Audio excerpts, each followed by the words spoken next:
Pessoal, é de muito oportunismo e hipocrisia as acusações de que o presidente Lula e o governo atacam as famílias e o povo evangélico por conta da homenagem que recebeu da Escola de Samba Unidos de Niterói, que através de um samba enredo lindo contou a sua vida, a vida de Lula e homenageou sua mãe. Em nenhum momento o presidente Lula ou o governo opinaram ou determinaram as apresentações da escola.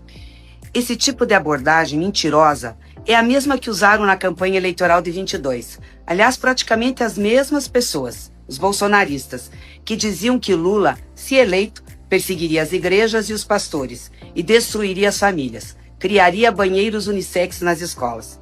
É gente dissimulada e mentirosa. Os fatos estão aí para mostrar o pecado que cometeram. Quantas igrejas foram fechadas? Quantos pastores foram perseguidos? Quantos banheiros unissex em escolas foram criados? Olha, gente, se for para falar sobre família e seus valores, vamos falar sobre quem verdadeiramente deu oportunidade e condições para as famílias os viverem. Se for para falar sobre respeito e liberdade religiosa, vamos falar sobre quem efetivamente fez algo concreto para garanti-los. Nenhum presidente cuidou tanto das famílias brasileiras quanto Lula. Ele mudou a vida de milhões com um programa chamado exatamente Bolsa Família, um programa premiado pela ONU, reconhecido e copiado no mundo inteiro e que fez do Brasil um exemplo de políticas públicas no combate à fome e à pobreza. E foi Lula também quem sancionou a Lei da Liberdade Religiosa, lá em 2003. É a lei que garante a todas as famílias o direito de professar sua fé e religiosidade, como estava previsto na Constituição. Lula não discrimina ninguém por sua religião. O que ele nunca fez, nem concorda que os outros façam, é manipular a fé das pessoas para tirar vantagem política e eleitoral, como muitos estão fazendo agora. Lula não aprendeu isso em nenhum manual. Aprendeu na vida, porque nasceu numa família muito pobre, condenada desde o início pela desigualdade. Aprendeu com a mãe dele, Dona Lindu, mulher de fibra e de fé, que criou e manteve aquela família unida nas condições mais difíceis. Foi com ela que Lula aprendeu a cuidar das famílias e a respeitar a religião. Se querem falar a sério sobre família e religiosidade, é bom se voltar para a vida real, porque é na vida real que se comprova como os governos do presidente Lula cuidam da família em primeiro lugar e respeitam a fé e a religião de todos e de todas. Acompanhem comigo os programas do nosso governo que comprovam isso. 19 milhões de famílias no Bolsa Família, 17 milhões de famílias no Luz do Povo, 7 milhões de famílias no Minha Casa Minha Vida, desde o início até hoje, 18 milhões de famílias no Farmácia Popular, 15 milhões e meio de famílias no Gás do Povo, 3 milhões e 700 mil famílias no Luz para Todos, desde o início do programa, 1 milhão e 200 mil famílias também desde o início do programa, no programa de cisternas. 3 milhões e meio de filhos de famílias negras e de trabalhadores no ProUni. 44 milhões de famílias cadastradas no Saúde da Família. 4 milhões de estudantes de famílias no Pé de Meia. 2 milhões de famílias de agricultores apoiadas pelo Pronaf. 6 milhões e meio de famílias saíram da linha da pobreza desde 2023. R$ 444 foi o aumento da renda per capita das famílias só nos 2 primeiros anos de Lula. 12,8% foi o crescimento do consumo das famílias em 3 anos de governo Lula. E segue crescendo.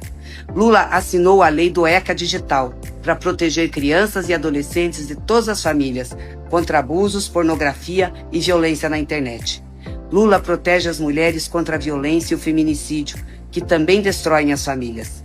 Lula sancionou a Lei Maria da Penha, as Patrulhas Maria da Penha, as leis da tornozeleira e do aumento de penas para agressores e organizou o Pacto dos 3 Poderes contra o feminicídio. Lula revogou os decretos que liberavam a compra e o porte de armas que tanto mal causaram às famílias.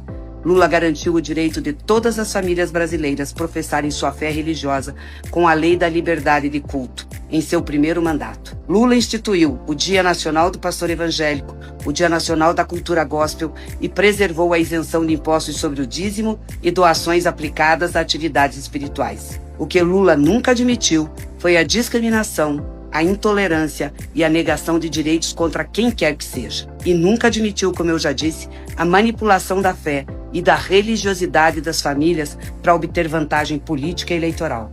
Quem faz isso é que realmente desrespeita a fé das pessoas. Os detratores, mentirosos, oportunistas, levianos que estão falando isso vão se encontrar com a justiça, terrena e divina, porque a verdade sempre prevalece e vence. E este governo é prova disso.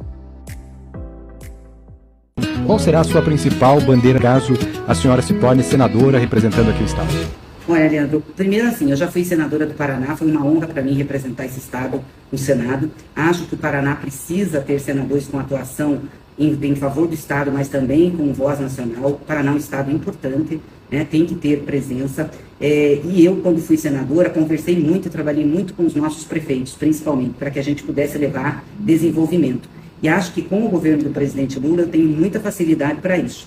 Aliás, a gente, se for pegar aqui o que nós já temos, né, de investimentos no Paraná, a partir do governo do presidente Lula e da nossa atuação política e da Itaipu, uma coisa muito grande.